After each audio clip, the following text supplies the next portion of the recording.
बिस्मिल्लाहिर्रहमानिर्रहीम।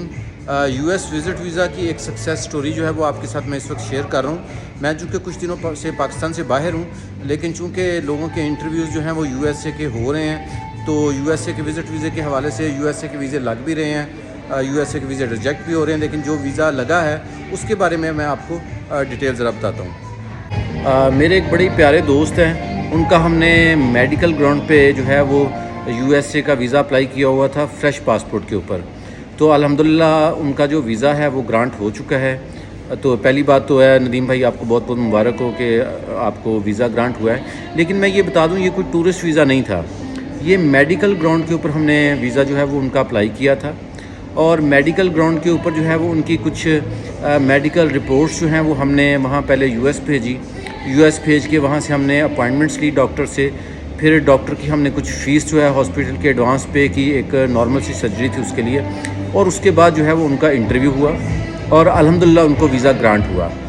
Medical ground के ऊपर तकरीबन वीज़ा जो मिलने के चांसेस होते हैं वो 90% के करीब होते हैं। उसकी बुनियादी वजह यह है कि जो मेडिकल ग्राउंड के ऊपर जब आप वीज़ा अप्लाई करते हैं तो उसमें जो होमवर्क है वो आप पहले कर चुके होते हैं। मिसाल के तौर पर पाकिस्तान से अगर आपने किसी को चेक करवाया हुआ है वो रिपोर्ट्स होती हैं। फिर अमेरिका पे आप अपनी सारी रिपोर्ट्स भेजती हैं या भेजते हैं, जो भी मेल फीमेल जो भी अप्लाई करता है। और उसके बाद फिर वहाँ से जब आपको गो हेड मिलता है तो फिर उसके बाद आप ये करते हैं कि आप जो है वीज़ा अप्लाई करते हैं। जब आपको हॉस्पिटल से उसकी सारी जो डिटेल आ जाती है और हॉस्पिटल से आपको अपॉइंटमेंट मिल जाती है। तो अगर आप इस सिलसिले में जेन्युइन आपको खुदा ना करे कोई ऐसी बीमारी है, कोई ऐसी तकलीफ़ है जिसके ऊपर आप समझते हैं कि आपको पाकिस्तान से बाहर सर्जरी करवानी है, तो इस सिलसिले में हम जो है वो काफ़ी हद तक जो है वो काम कर रहे हैं। और अल्हम्दुलिल्लाह हमारे बहुत सारे जो सोर्स हैं वो अमेरिका में मौजूद हैं, तो इसलिए हमें कोई बहुत ज़्यादा मुश्किल पेश नहीं आती। इसलिए अगर आप या आपका कोई फैमिली मेम्बर कोई किसी जेन्युइन ऐसी बीमारी में मुब्तला है जिसका वो समझते हैं कि सर्जरी या मेडिकेशन जो है वो यूएसए से होनी चाहिए, तो वो आप हमसे रब्ता कर सकते हैं। हम इंशाअल्लाह ताला पूरी कोशिश करेंगे कि उसका वीज़ा जो है वो अच्छे तरीके से जो है वो प्रोसेस करें। वीज़ा बहरहाल एम्बेसी नहीं देना होता है, लेकिन ज़ाहिर सी बात है जो एज ए कंसल्टेंट जो हमारी एक्सपर्टीज़ होती हैं उसके बेस के ऊपर ही आप डॉक्यूमेंटेशन करके तो एम्बेसी को डॉक्यूमेंट्स जो है वो आप भेजते हैं। एक बात ज़हन में रखें, जो मेडिकल वीज़ा है ये हर बंदा नहीं कर सकता।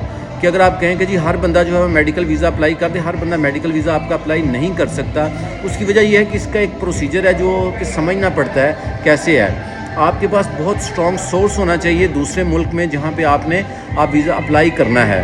आपके पास वहाँ के जो टॉप के हॉस्पिटल्स हैं वहाँ पे सोर्स होने चाहिए और वहाँ पे आपको रिपोर्ट्स भेजें, और इसमें 2-3 महीने डॉक्यूमेंटेशन में लगते हैं। तो अगर आपने यूएसए का वीज़ा अपना या अपने किसी फैमिली मेम्बर का अगर मेडिकल ग्राउंड पे लगवाना हो तो आप हमसे रब्ता कर सकते हैं। अच्छा, इसके अलावा अगर आपने यूएसए का विज़िट वीज़ा आपने टूरिस्ट वीज़ा अप्लाई करना है तो उसकी भी अल्हम्दुलिल्लाह हम कंसल्टेंसी करते हैं, सबको पता है, वो भी आप हमसे कंसल्टेंसी ले सकते हैं। एक बात जहन में रखें, यूएसए विज़िट वीज़ा जो है वो डॉक्यूमेंटेशन के हवाले से दुनिया का आसान तरीन वीज़ा है जिसमें बहुत ज़्यादा डॉक्यूमेंट्स आपको नहीं चाहिए होते। आईडी कार्ड की कॉपी, पासपोर्ट की कॉपी, पेरेंट्स के आईडी कार्ड की कॉपी, और इसके साथ साथ कुछ और डॉक्यूमेंट्स जो हैं जो नॉर्मल हर बंदे के पास होते हैं, उनकी बेस के ऊपर आप जो है यूएसए का विज़िट वीज़ा अप्लाई कर सकते हैं। एम्बेसी की फ़ीस जो है वो 55,500 रुपये के करीब है इस वक्त पाकिस्तान में, और बाकी मुल्कों में भी आप उसको कन्वर्ट कर सकते हैं डॉलर में। तो अगर आपने दुनिया के किसी भी मुल्क से यूएसए का विज़िट वीज़ा अप्लाई करना हो तो आप हमारे थ्रू अगर करना चाहें तो बिल्कुल आप हमारे थ्रू कर सकते हैं। इस सिलसिले में जो मेरा पर्सनल व्हाट्सएप नंबर है वो स्क्रीन पे आ रहा है, आप उसके ऊपर सिंपल एक मुझे मैसेज कर दें, वॉइस मैसेज, या लिख के कि जी जा साहब हमें यूएस विज़िट वीज़ा के लिए कंसल्टेंसी चाहिए। तो मैं इंशाअल्लाह ताला पाकिस्तान में हूँ या पाकिस्तान से बाहर हूँ, मैं आपको कोशिश करूँगा फ़ौरी तौर पर रिस्पॉन्ड भी करूँ, और जो हमसे हो सके वो हम आपको जो है वो सर्विसेज प्रोवाइड करें। ये बात जहन में रखें, कंसल्टेंट वीज़ा नहीं दे सकता, कंसल्टेंट सिर्फ कोशिश कर सकता है, बाकी आपके मुकद्दरों के ऊपर है। और अगर अल्लाह ताला ने मुकद्दरों में लिखा हुआ है तो इंशाअल्लाह ताला वीज़ा ज़रूर मिलेगा। असल बात यह है कि आपको जायज़ तरीके से जो है वीज़ा अप्लाई कोई करवा के दे तो ये भी बहुत बड़ी बात है, और जायज़ फ़ीस ले। बहुत शुक्रिया, दुआ में याद रखें। अल्लाह हाफ़िज़।